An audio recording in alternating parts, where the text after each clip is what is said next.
weltare ɓiɓɓe fulɓe andu diine maɗa fedde heblo sukaɓe Afrique takkusana yoni to nabbaji e nder galle ceerno ɗahaka kon waktu yoni ha to wudduru e nder galle ceerno Abdoula Mahmoudou Ndiaye eko taari ɗum kala ene jiya e gardidi kabruji men to leydi Sénégal ɓodde fata to wulde jaw ene weddodir ɗum hakkude gouvernement mo leydi Sénégal kame lundogo ɗum ko caggal nde defi nden ɓodde ha ɓendi yaltini ɗum wonande cour de compte mo leydi Sénégal caggal nde holliri milliards kewɗi borjinama e nder ɗi duuɓi cakkitiɗi ɗi to leydi Mauritanie hoorejo ɗen ndi Mohamed Cheikh Al Ghazouani ƴetti hankilano mum diwowa guila toon to leydi Espagne wonde joom suudu mum kame délégation muɗum yaɓani toon to Addis Abeba lamorgo leydi Éthiopie ngam wakkitade sawru gorle ndo wakkino kene tolno e hitande to leydi Mali jango hakkude Sikasso kame buguni taw koye convoi ministériel ɗum ko hanki o jango ngon koye ɓen joguitiɓe arméji ɓe paano ko ñineya hewɓe noon gañima hen e ballal nden kay kisal ɓe mbawi dartade nden fiyande to leydi Guinée Conakry Aliou Ba gardiɗo landa modèle lebbi ɗiɗi taweteɗo e kaso caggal nde taƴana duuɓi ɗiɗi avocat ji makko kolliti gullitima taw ko suudu ñawore ndu sedde yawo beele yurnitoɗe ɗo henna gueɗe restinɗume lawola musidɓe tedduɓe woto goɗɗe joni jañoɗen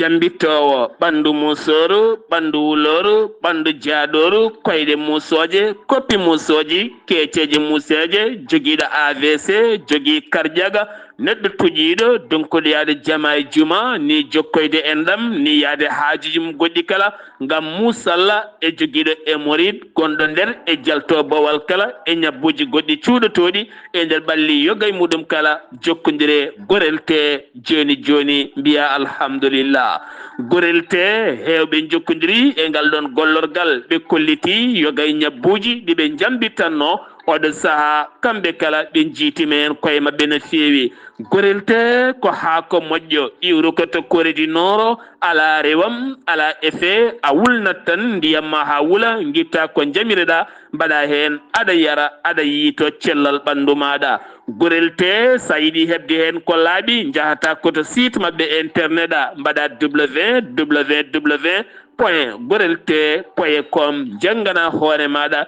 kayla ñabboji ɗi gorel te safrata kala sa yiiɗi jokkodirde e tonggode gorel te so tawi noon gonɗa koto Koɓɓillo ene tawi nder leydi Sénégal jokkodirta koye Hawa Amadou Abbasa mbatta ko 78 435 27 28 so tawi noon gonɗa koto Bargné e ko taari ɗum kala jokkodirta koye Coumba Ka 77 612 85 28 so tawi noon gonɗa koto Gawol e ko taari ɗum kala jokkodirta koye Amadou Abdoul Agne on noon mbatta ko 77 123 22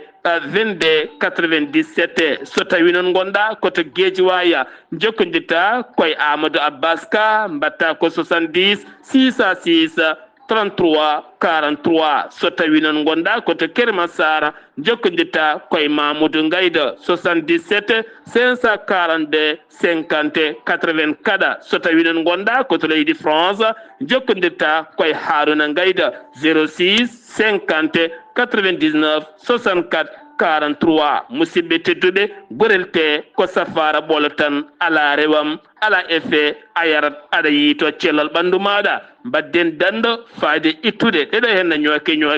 ñookiɗe e nder ɗaɗi men kadi men dañde jama aadi bil aadi salade aadi ɓuri firtude aadi ceerno Djiby Sy wi ko firtata aadi ma aadodire jayde weltare ɓiɓɓe fulɓe andu diine maɗa weltare TV ceerno Djiby Sy ko wittiyanke ledde ko safriyanke safruji fina tawa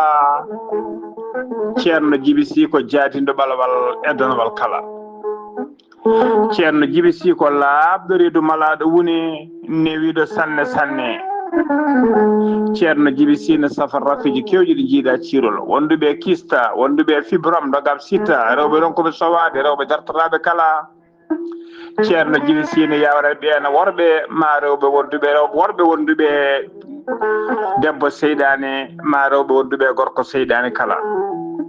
ceerno Djiby Sy ne yawran ɓen sattoraɓe dewle omo yawrani kadi ɓen ɓe arsigaji men kippi weddaɓe korte wonduɓe dabaruji kala ceerno Djiby Sy ko labɗo reedu ko malaɗo woni newiɗo sanne sanne dendagal rafi mbawɗa wondude ceerno Djiby Sy e dendagal haaju mbawɗa jogade e ceerno Djiby Sy on ɓurodirta ujunnaji jeegom ugoya so tawi ko CFA on ɓurodirta ujunnaji ɗiɗi CFA woni 10.000 francs CFA ceerno Djiby Sy en andi dendagal kilineɓe mum ewɗo saaha joni o arti omo tawe nakshot lamorgo leydi Mauritanie to base makko legal netteka sara jeere netteka ceerno Djiby Sy ene yawran worɓe usraɓe gorago yawɓe yitade koye men e jippiɓe leece kala e on fannu ceerno Djiby Sy ne jogui leɗɗe wiyete ko muuɗa hirna ƴetta ɗum joni joni mbiya alhamdulillah rabbil alamina ceerno Djiby Sy ko newiɗo sanne ceerno Djiby Sy so yannama ka miskino safruma ha mbiya weng tawa hay mbuuɗa yoɓani ceerno Djiby Sy ne jogui pegge usula pewnaɗe mbawɗe neldede kala leydi e kala continent to mbawɗa wonde ceerno Djiby Sy ko bawɗo listihara ko indema inde nene ma dokkatamo haala ko wona nder ɓerde ma ha cikka ko toon hooɗi so tawi ko leydi Mauritanie ko ujunere ugoya walla coda katal crédit ujunere keefa neldamo kalnamo indema inde nene ma ko heddi ko ɗacca e juuɗe makko so tawi ko tawateɓe leydi Sénégal ceerno Djiby Sy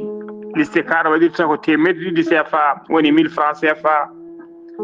omo jogui numéro makko weef ko numéro orange money mbatta ko 00 221 78 128 35 98 ceerno Djiby Sy sa yiiɗi jokkodirde e makko numéro makko téléphone mbatta ko 47 22 80 84 ko numéro makko appel kadi ko numéro makko WhatsApp so tawi a ronki hebde ceerno Djiby Sy aɗa wawi jokkodirde ceerno Alassane Sy ko miñi ko kamɓe gollotto ko 32 62 04 99 ceerno Djiby Sy ko labɗo reedu ceerno Djiby Sy ko malaɗo wone ceerno Djiby Sy ko newiɗo sanne mbadden dando faade e ceerno Djiby Sy mande Massa Keita joom sirru joom gandal cuuɗigal e nder leyɗele ha tenti noon ɓen yiilotoɓe kanŋe jama bauxite kala ko fate ɗin fannuji kala mande Massa Keita gorko pullo hen banggue mani ganke hen banggue jooɗiɗo toon to Ségou ene tawe nder leydi Mali gandaɗo e nder windere nde kala ko wayno Mali Côte d'Ivoire Afrique du Sud Mozambique Zambie kono ne kadi ha fayenma Angola e nokkuji goɗɗi kala an jiilotoɗo kanŋe jiilotoɗo jama ha tenti noon e ngaluji cuuɗotoɗi e nder leyɗele kala sa jokkodire wonande mande Massa Keita ma heɗen kollaɓe o ñalawma hande ko nangue makko Allah ne rokkimo andude ɗeɗo henna gande kala ɗum noon so tawi o hollima ma yiitu ha kebbina kono kadi e kawisaji ɓurdi hen kala o yemnotakoma hay mbuɗu so wona jiita ɗin kanŋeji walla ɗin jamaji ɗi gonɗa yiilade mande Massa Keita gorko pullo mani ganke hen banggue taweteɗo toon to Ségou ne tawi nder leydi Mali sa yiiɗi jokkodirde e makko mbatta ko tonggode makko leydi Mali 00 223 76 68 45 99 walla so tawi jiɗɗa ko tonggode nde ɓuura laptude caggal nde mbaɗɗa 00 223 mbaɗa capanɗe jeeɗiɗi e jeegom capanɗe jeegom e jeetati capanɗe nayyi e joyyi capanɗe jeenayyi e jeenayyi ɓiɓɓe fulɓe bandiraɓe kala yiilotoɓe kanŋe e jaama eɗo gonɗon kala ngaluji cuuɗotoɗe nder leydi jokkodire e mande Massa Keita ma on jiitu hen koye mon ko ɓuuri yawde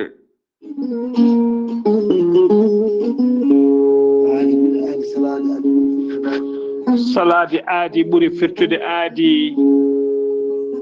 ceerno Amadou Tijane Diallo gorko mo melga wuuro jinneji wi ko firtata aadi mo aadodiri e jayde weltare ɓiɓɓe fulɓe andu diine made weltare TV ceerno Amadou Tidiane Diallo ne safara rafiji kewɗi ɗi jiida ciirola wonduɓe kista fibram dogam sitta rewɓe ɗon koɓe sowade rewɓe dartoraɓe kala gorko mo melga wuuro jinneji kojjadiɗo ɓalawal danawal kala gandu bindi laaɓaɗo leɗɗe ceerno Amadou Tidiane Diallo ne yawrani wonduɓe kista fibram dogam sitta rewɓe ɗon koɓe sowade rewɓe dartoraɓe sattoraɓe dewle kala ceerno Amadou Tidiane Diallo ne yawrani ɓen wonduɓe koyɗe musoje kecceji musoje ɓalli guloji e ɓalli ɓuutoji kala ceerno Amadou Tidiane Diallo ne yawrani ɓen wonduɓe prostate hay sinno prostate ma koko yano ha ala ko heddi so wona no opéré so tawi on jokkodiri joni joni certa hen ha laaɓa taw sekaka gorko mo melga wuuro jinneji so tawi oɗon baldana ko mbawɗa wondude kala balɗe tati taw ka wi alhamdulillah rabbil alamina ceerno Amadou Tidiane Diallo ene jogui leɗɗe ɓeydoje goragu ene yawrani ɓen ustaraɓe gorago yawɓe yitade koye men e jippiɓe leecce kala e on fannomo jogui leɗɗe façon ngaji ɗiɗi hen façon goto wiyete ko meeɗi mosa ƴettat ɗum joni mosa no fuure no fuuro façon ɗiɗaɓo o wiyete ko yeddi ƴeewa ko leɗɗe urateɗe awra ɗum joni joni mbiya alhamdulillah gorko mo melga wuuro jinneji ene tawe oɗo saaha joni to Paris lamargo leydi France sa yiiɗi jokkodirde e makko mbatta ko 00 336 04 66 27 gorko mo melga wuuro jinneji base mum tawe to Dakar en tawi ɗon mi yii koni wiye ceerno Abdoulaye Diallo numéro mum téléphone ko 77 714 94 15 gorko mo melga wuuro jinneji base makko ne tawe to Nouakchott legal biyetegal Samia étage ne huccite usine plâtre numéro on ko ɓii ko tawateɗen mbatta ko 41 05 13 85 walla mbaɗa 46 94 21 91 gorko mo melga wuuro jinneji gam hoybitande tawateɓe la polpolol dande maayo ɓe Mauritanie Sénégal base makko ne tawe to Ross Mauritanie ha to Dagana kala taweɗo sehil makko ceerno Amadou Dia gorko mo leeraɓe numéro mbatta 77 537 79 28 ceerno Amadou Tidiane Diallo gorko mo melga wuuro jinneji mbadden dando faade makko kettode kaburuji mon e demgal pulaar Afrique, Asie, Europe, Amérique, Moyen-Orient, Océanie. Jam nyalle mon musidɓe tedduɓe mawde sappo e nayi colte hitande ujunnaje ɗiɗi e nogase joyi yonti kumpital men ɗemgala pulaar ɗo yeeso haalirde he ko musidɗo mon guiɗe mon sehil mon Sar Abdoullahi Sarr to karallagal Weltare TV ko musidɗo mon Saydou Abouba Fedde Nourul Huda to Nouadhibou aɓe tintina dendagal bandiraɓe Mauritanaɓe kala ha tintinon Nouadhibou naɓe wonande garangal ceerno Cheikh Tidiane mo ceerno Alpha Aliou Thiam to Wourossogui ene waɗa jillu mum ñande nogase tati ndu lewru ndu gonɗen ndu so jomiraɗo haaji faade toon to Nouadhibou lobbudu yurmede Fedde Nourul Huda noon ne tintina dendagal bandiraɓe julɓe kala Fedde Nourul Huda nde Nouadhibou ne tintina dendagal bandiraɓe Mauritanie kala ɗum noon ko ceerno Cheikh Tidiane Thiam mo ceerno Alpha Aliou Thiam mo Wourossogui ma arton ñande nogase tati ndu lewru o jippoto ko legal Dubai taw ko toon to Nouadhibou ɗum noon aɓe tintina wona dendagal bandiraɓe kala jiɗɗo noon jokkodirde mabɓe mbatta ko 00222 48 33 11 87 notamment ko Souleymani Wagne taw koye ballal Ifra Karfaso gorko mo Ali Wuri kumpital min ɗemgala Pulaar to leydi Sénégal nde ɓodde fata to Wulde Diaw fasnade ha fasi kay yaltini ɗum wonande Cour de compte ngal cetal tambigal ko fate banggue rewidade gueɗe ngaluji burjinaɗi dirtinaɗi bonnaɗi ndewani lawol gujjaɗi guila e mbuñaɗi ha e goɗɗum kala ko ɓen de kukkiti ɗum hecci hanki o guila nden ha hande o ko beddodiral hakkude gouvernement o kame lundogo tenti noon hanki o ɗum ko caggal nde gouvernement o huccodire jaydiyankoɓe ɓiɓɓe leydi yidde hollidde oɗo saaha wonande ngaalu leydi ndi ko borjina ko guila tan hitande ujunnaje ɗe sappo e jeenayyi ha yetti hitande mandeɗo henre taw ko 31 lewru mars ɓe kolliti milliard uji kewɗi ndewani taw kadi goɗo foti rewde ɗo ndewna koto fotani rewde ɗo ɗum noon ɓe joofi peɗeli koye ngu laamu yawtungu kanko on jaagoɗo ñawoje mo leydi Sénégal o holliti maɓe ndewido ndeɗo haalande haaɓe nanga ɓen dirtinɓe ɗi ngaluji ɓe ndewna ɗumen lawol nde tawno ngaluji ɗi ko ngaluji ɓiɓɓe leydi ndi ɓe gatte hollirde caɗele teskaɗe leydi ndi ha tenti oɗo saaha gonaɗo ko wona ɗum kono hanki jamma yaadiɓe APR kañumne jalti e deƴƴere mumen joftima eɗin konguɗi ɓe kolliti ɗum ɗo henna kala ko wilde haqqillaji ɓesguji leydi ndi gila haqqillaji mbila laamu heɓaka ha laamu heɓa ene jokka wilde ɗin haqqillaji maître Aissata Tall Sall holliti ɓe jaɓata inde gonnoɗo hooreli Sénégal Macky Sall ne bonne saabu kamɓe kala gondunoɗo henna ngaluji ɗi kala ndewnama lawola ɓe gandani ngol cimtol to yalti holto fewja hol cifɗo ngol holɗo ngol rewi fof ala hen ko woodi nde tawno laamu yaltugoɗo henna ngu rewni golle moƴƴe ɗo daroɗa e banggueji kala jeyata ko golle moƴƴe ne golla ɓe jaɓata noon ɗen golle ne jaɓɓe tawne jaɓɓire to banggue wilde haqqillaji ɓesguji leydi ndi Abdoul Mbow ko sarɗiyanke arti e hollirde ɗum ɗo henna kala tekkirondi ko hoore jaggaɗo leydi Sénégal kam rewdaɗo kamɓe noon ɓe jaɓata gueɗe patuɗe ɗiɗo henna fannuji kala fedde wonde erinde moɓodiral ko suñu milliard ko fedde sukaɓe taweteɓe région de Dakar ɓe kolliti moɓodiral ñande nogas e goho février e nder Dakar ngam hollirde caɗele teskaɗe ko fate borjingol jawdi ha tente dirtinde milliard uji e nder leydi ndi Sénégal ɗum noon ɓe jonnani ɗum aɓe eri ɗin ngaluji kala nde gartirte jomin nangue ndewne lawola hoorede leydi Sénégal hono président Bassirou Diomaye Diakhar Faye ne tawe to Addis Abeba ngam tawtorede jonde sommet Union africaine ɗum ko hande janggo ɓawo janggo kala ɗum noon ko jonde nde ganduɗa wattore capantate jeetaɗiɗe jonde taw kadi ko jonde ko fate kaldigal toɓɓe gulɗe jaw caɗele RDC Congo caɗele kay yewde ballal Amérique faade Afrique caɗele goɗɗe e goɗɗe kala o saaha aɓe kuufi ɗin dossier ji ne gasangol woni goo kanko hoore leydi Sénégal Bassirou Diomaye Faye tawtorede ndeɗo henna jonde Union africaine joɗotonde hande o janggo ɓawo janggo toon to Addis Abeba lamorgo leydi Éthiopie ittugol walla ni kodgol armée leydi France walla ni mbiyen jaltugol armée leydi France e nder leydi Sénégal caggal ngal catal jogol ngal tafede ngam newnude wonande iwgol armée leydi France guila hitande duuɓe kitali aɓe diñiɗo henna hankkadi ɓe koota leyɗele mabɓe 160 gollotoɓe toon jogori kañumen jooɗat natta hebde jebdi mumen beele ma suddimen mbattoyade jeere walla ala ɗum noon koko jogori ɓeydude jonde wasam gollago e nder guendi ndi leydi Sénégal to Touba hôpital Cheikh Ahmadoul Khadimou Rassoul ko on je koytinaɓe goto ari toon ngam safrude guite to banggue joguiɓe katraka ɓorƴide ɗum itta ha laaɓa ɓe kolliti noon wonande ko ñalawma janggo 15 lewru kay woni ko gasata ɓe puɗɗima noon gila ñande talata nde ken tolno e 300 ha 400 e ñalawma kala aɓe oppira ɗum fandare mabɓe noon ko oppirde ken tolno e ujunere e 150 neɗɗo winditiɓe wonduɓe oɗo katraka ɗum gasata ko ñalawma janggo o holliti ɗum Mouhamadou Mouhtar Dieng mo ganduɗa ko toppitiɗo on fannu e nder région mo Diourbel Dieynaba Ba kam woni gardiɗo centre de santé mo Cheikh Ahmadou Khadimou Rassoul o holliti golle ɗe kala ne jaari yeeso kono ɗo sa windita ɓe kala aɓe jogui hen fayidagal gaynude ken tolno e ujunere e 150 wonde ɓe ñaw katraka kanƴi kala ma itte ha laaɓa jomin mbawa yi taw koye ballal ONG fedde wallore iwde toon to leydi Koyti to Bakel catal kaɓotongal ɗanle ɗe ndewani lawola e nder o département caggal nde darna toon to département mo Tambacounda ngol ko Bakel ɗum noon ko yidde kay tafde yimɓe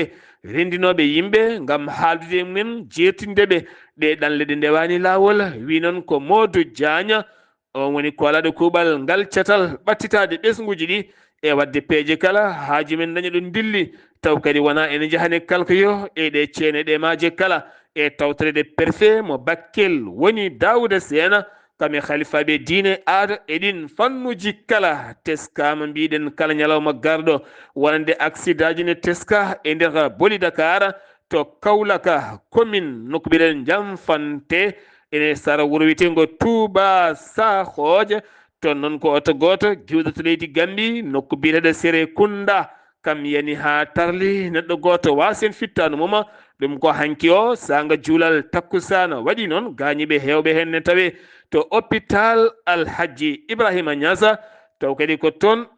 to Kaulaka Wuduru hande jaɓɓima hoɓɓe mum iwɓe e jokli kala ɓe giwi koto ndulmaji ɓoki sabbundu nabbaji dumgaji sadel ali wuri keɗele gijilona ha fenma nima tiggere kulel tohmaji e bangeji ɗi kala hande o ene tawe ɗon ɗo Wudduru ngam mawninde ziyara jiyaɗalla moƴƴo woni ceerno Abdoul Mahmoudou Ndiaye o ñalawma hande e janggo kala ɗon noon ɗo jimmiyaɓe kala moɓodiri hande o ngam hollide teddungal e fayidagal oɗo khalifa tedduɗo baɗanteɗo oɗo henna ziyara ma en gartoy hen so tawi jomiraɗo haaji ɗum uddi kumpital men ɗemgal Pulaar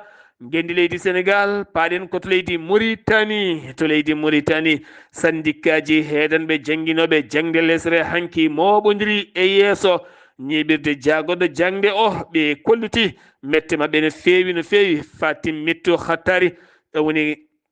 nder haalande mum ɓe kolliti oɗo saaha ɓe jiiɗi ko ɓeydinede jebdi mabɓe sabi teskima koɓe joɓete ko so tawi a itti hen fereji ma haydara heddotako koɓe ñamale ɓole guila e boutique aji e magasin uji gueɗe ñameteɗe e safara kala kadi ɓe keɓan damorde mabɓe to banggue jangguinoyde guila e nguuleke ɗom ka e kala muɗum ɗum noon ɓe ñaagui ɗum ko laamu leydi Mauritanie ngo ganduɗa ha hande kay ala kala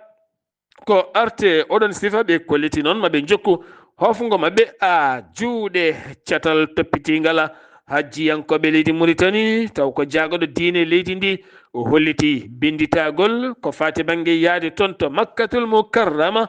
ɓoyata hijjore hitande hikka woni hitande 1496 fergo annabi o sallllahu alayhi wa sallama ngol binditagol fuɗoto ko 12 lewru février ha no gase 6 ndu lewru février e nder leydi ndi kala centre aji ɗo windita wonande ɓen hajjiyankoɓe leydi ndi leydi Mauritanie hoore jagoɗo leydi Mauritanie jaɓɓima ɓatake giwɗo e Abdel Fattah Al Burhan ko hoorejo leydi Soudan o ɓatake fayi koye Mohamed Cheikh Al Ghazouani ngam widemo jami kisal ndenka e ndu sawru gorle ndu o totta wa ayni ha timmi on holliti e ngal seeɗan fagal ngam wonande darde makko hena kanko on Mohamed Cheikh Al Ghazouani oɗo dumuna kala taweteɗo toon to Espagne gila to iwi jillu mum toon to Dar es Salaam Tanzanie taw kadi koye jonde faggude leyɗele Afrique ene tawetono toon to Espagne joom suudu mum e délégation mum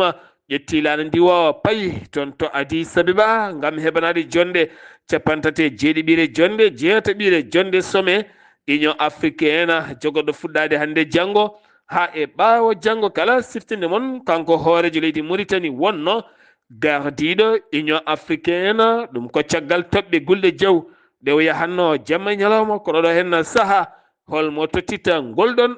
lefol laamu hasera eɗen gandi ko cetal toppitiɓe doga molto en taweteɓe nder leydi Mauritanie wonande holliti doga molto en wiɓe toon to leydi Mali o saaha teskama ɓeydogol wo holliti ɗo e mayirɗe hitande 2025 ene gasa ma yettoyo 316 ujunere taw kadi ganduɗa ko malinajo dogɗo leydi mum ne molte nder leydi Mauritanie wo holliti ɗum jeeyi sababu dépasse batteɗe mabɓe o koko ɓeydi ma yettoyo o saaha 152 piccal gotaw ko million ko préje dollar ɗum woni ko jogori oɗo saaha wanjitede e dow mabɓe taw koye oɗon sifa nandiral ngam golle hakkude awo e ndema ɗum ko gouvernement mo leydi Mauritanie kame FAO noon ko goto e cate Nations Unies toppitiɗe to banggue ndema e awo ɗum ko caggal yindirde hakkude jagorɗo awo ndema mo leydi Mauritanie kame gardiɗo ngal catal wawde kay jokkodirde to banggue gueɗe jokkodirteɗe ndema e awo hakkunde leydi Mauritanie kame FAO ha ɓuri kadi wawde ƴellittade taw koye dow oɗon sifa gartatena koye dokimaji ɗi ganduɗa e kala saaha oɗo saaha kala nangle ko fate banggue ɗin dokimaji ɗi ndewani lawol taw kadi ko fate banggue yogay dewle o holliti ɗum noon gardiɗo wonande état civil o yalte deƴƴere mum 5 kan fraude woni ko yiita kono kadi ɓe jeddi wiyede gila tan wonande kuulal 5 lewru février walla mbiyen lewru janvier wonande visa électronique waɗi caɗele holliti ko salanaɓe ngoodi kono wona kay wonande caɗele feeñje hen jagorɗo kono mo leydi Mauritanie hanna wulde siidi tawama toon to cek ɗum ko jillu ballodiral jokkodiral hakkude koninkoɓe leydi cek kamne wonde koninkoɓe leydi Mauritanie e ballal lota nden kay kisal Sahel ko lappol hande kerƴugol Mauritanie beele ne ɓeyda nden kay kisala ngam faddade ko fate banggue o herƴo jeeyi sababu ɗen jokkodire beele heblo ɓurgo garɗude wawaɗede ɓen koninkoɓe leydi ndi leydi Mauritanie ɗum uddi kumpital men to leydi Mauritanie paaɗen koto leydi Mali Imam Mahamoud Dicko eɗen jaara e 17h takkusana jonɗo o to Bawal Ladidi Wadiangal Modibo Keita soynaka taw haydara ngam oɗo saaha hollirede maw artu hande o walla ala ko wawno hen wonde kala yaadimma ko hewɓe kolliti ma ɓatto Bawal Ladidi Wadiangal so tawi laatima mbawa jaɓɓade kono biyeɗo Choualou Haydara walla Chouailou Bayaya Haydara holliti heddademo leydi Algérie ɓuuri wonde jaam wonana jaam leydi Mali beele leydi ndi wona e jaam timmuɗo kala sikka so fayenma buguni o convent ministériel hanki o ko ɓe jani embuscade bonɗo taw ko ɓen joguitiɓe hakkude mabɓe Wuli Diaw e ballal wonande nden kay kisal on convent wawi dartade wonande ngal ɗon pelɓodiral ngal wonno yande mabɓe ɓe paano ko toon ñiniya o sahano ɓe mbawi yettitade toon waɗi hen noon gañiɓe no feewi jangu ɓen joguitiɓe e nder région mo Ségou waɗi guure janade toon jofa en peɗeli noon ko Islam wal muslimina wallidiɓe e oɗon fannu Berta commune Soloba kene tolno yimɓe 16 taw kadi ko ɓen jolnoɓe wendu uddanodu ko fate awo taw koye awo ganni ko ɓen pittali men jooɓa e wiide jayde leydi Mali jangu wongo waɗi koye nder diwan mo Massina ñande 13 jamma hecci hanki o ɗum noon waɗi koye wuuro wiyetengo Bolibana ene tawi nder guure biyeɗe Kayo kame guure si ene tawi nder cercle mo ene tawi nder cercle mo Congo jafuɗon kango toma waɗi hen noon galleji kewɗi duppa toon botikaji kewɗi duppa toon ɗum ko worɓe arnoɓe motoje mbaɗi noon ken wona 50 nagge woni ko bifta hen woni wujja hen nawa taw kadi ko ɓen jeere Bolibane ko nden duppa taw ko jeere hebdomadaire ko mbiyeten luuma woni ko duppa hen ɓe erima noon autorité ji ɗi nde ballataɓe e ndenka e kisala beele ɓe gona e jaam dadiɓe ɓe police to kayi mbawi fawde juuɗe mumen e sagataɓe nayo taw ko yeeyoɓe drog hinde ɓurɗo bonde ko kayina ɗum noon ko ñande 12 he canki lewru février ɗum waɗi to legal Ségou ene tawe cité ray waɗɗani wonande rayo no feewi ɗon noon dadiɓe caggal ballodiral finoɓe toon ɓe mbawi kay jugde ɓen haaɓe tette mumen wonande kiloji jonɗi taw kadi ko cocaïne jonɗo no feewi wonande GK mo duuɓi 23 wonande BD mo duuɓi 25 FS mo duuɓi 18 mi wonde NW mo duuɓi 23 ɓeɗo hen mbawi nangguede hen o saaha noon ɓe ɓendinama ɓoyataɓe daro yeeso procureur ngam ƴettude visa ji mabɓe to Guinée Conakry wonande conférence de presse yuɓɓini ɗum avocat ji Aliou Ba kame yaadiɓe muɗum on noon Aliou Ba gardiɗo landa modèle mo ganduɗa ko nangganoɗo guila 26 lewru décembre e lawol faade toon to Sierra Leone ñande jeeɗiɗi nde wo taƴana duuɓi ɗiɗi e kaso o saha fuɗɗima wadde lebbi ɗiɗi e nder kasoɓe kolliti. Ndiɗo cogdi kay ko cogdi dawrugol fotani wonde ɓe gullitima catal woni suudu ñawandu CEDEAO o nde wawata haalde hen beele ɗe gueɗe mbawa siltinede ha laaɓa to leydi Côte d'Ivoire paɗena wonande trafic drogue bannude toon to kaggulaɗe mo Abidjan wonno koye 2021 ha gaɗa dañi officier ji gendarmerie jofaɓe hen go piccala 56 taw ko ton mo ganduɗa ko oɗo hen cocaïne mo ganduɗa nder mum hollitama wonoya 25 piccala 560 taw ko million ko preje milliard ko preje franc CFA nden ñawore noon hanki o procureur ɗaɓɓiri duuɓi 5 kaso e amande tekkude nden ñawore on officier gendarmerie maldanoɗo e on kaggullaɗe jogori latade koye mars wonande 2025 lewru fandu nden ñawore makko yanata to Libéria hoorejo leydi ndi yowi kentolno e 150 taw ko gollotoɓe e gouvernement o ɗum ko caggal nde hoore ndi holliti gila novembre 2024 nde moni kala sattata ngaalu mum ande so tawi golle jeehi so tawi wujjoyi ande walla ala ɓe noon kollirano jeeyi mumen jeeyi sababu ɓe jowama e golleji mabɓe to Soudan. Abdel Fattah al Burhan ko hoorejo leydi Soudan waɗi haalande mum ɗum ko caggal nde Nations Unies erino kaldigal jaam nde yuɓɓinte e leydi beele ɓiɓɓe leydi garta leydi wona e jaam kanko o général laamiɗo leydi o holliti ngal kaldigal watta hakkude makko e o général Hamdok dariɗo wi kañum ko ma itta moyle follamu o holliti maɓe jaa haaɓe ndiwaɓe e leydi ndi kala ɓe gadda leydi ndi e jaam kisal RDC Congo kombani jokki toon to nord to walla mbiyen toon to Sud Kivu banggue funnague leydi hakkude rebelle M23 kame armée leydi ndi toon ko biyeɗo Kaleha oɗo saaha tawama e juuɗe rebelle en ɓe 60 kilométre Bukavu o saaha ɓoyata ɓen koninkoɓe taw kadi gaɗa ko rebelle murtuɓe ɓosoɓe e kala saaha to Centrafrique ko laana mbulawa goto jeeyaka to leydi Tunisie wasi fittano mum taw ko kure e jeyge guddita e dow convoi mabɓe ɗo ɓe gonno e patrouille mabɓe sarawol witego Zamba Sinda ene tawi 50 kilométre hakkude e Ndele 669 kilométre hakkude e Bangui waɗi hen noon gañiɓe loni yonnani ndeɗo hen fiyande joolam jaɓere jeeyeten ko toon to Syrie conférence windere yuɓɓinama to Paris lamorgo leydi France taw yuɓɓini ɗum ko Emmanuel Macron hoorejo leydi France kame yaadiɓe mum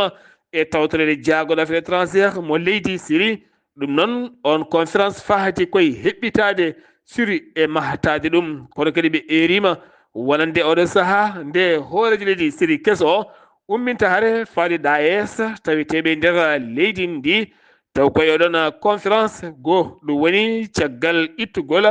e lefol laamu Bashar al-Assad 7 décembre 2024 tawiteɗo hande o to Moscou laamorgo leydi Russie sifande nandiral jaam hakkude Israël kame Hamas Gaza ɗum wonno ko 19 lewru janvier maydu ndu nden sifande noon Hamas hollitino ma dartindum accitta otage uji kala samedi ko yamira yo accite ngam wiideɓe Israël ɗoftaki nden sifande kala saaha ene huɓɓina toon wonkiji Palestine naɓe kono caggal nde guijogol Donald Trump e caggal guijali hoore jaagoɗo leydi Israël kamɓene jaggal koyɗe jaam hakkude leydi Qatar Égypte Hamas holliti ma jokkugol accitgol ñalawma janggo ma accit tato ɓen winditaɓe taw ko otage taweteɓe juuɗe mabɓe wonande kay ko foti accitede e dumbaɓe Palestine naɓe ma mbaw accitede e oɗon sifa taw koye oɗon sifa keddana joni koye joolam jaɓeri to États-Unis d'Amérique paɗena wonande galle lamorgo ngo yaltini ɓattake ngam yawde wonande procureur cour pénal international Karim mo ganduɗa yowino mandade arrêt international Benyamin Netanyahu kame jaagoɗo mum konu ɗum koye fiyande nde ɓe gummino toon to Hamas Gaza haɓe dirgui toon pittali kewɗi no feewi ɗum jeeyi sababu noon wonande ɓe kolliti on ɓe jowi ɗum e nder ndeɗon yowande on kabaru umari koto galle danejo to musidɓe tedduɓe ɗum ɗo henno wonno kumpitala ngal min gaddanno mon kikiɗe hande o ɗo yeeso haalirde he ko musidɗo moon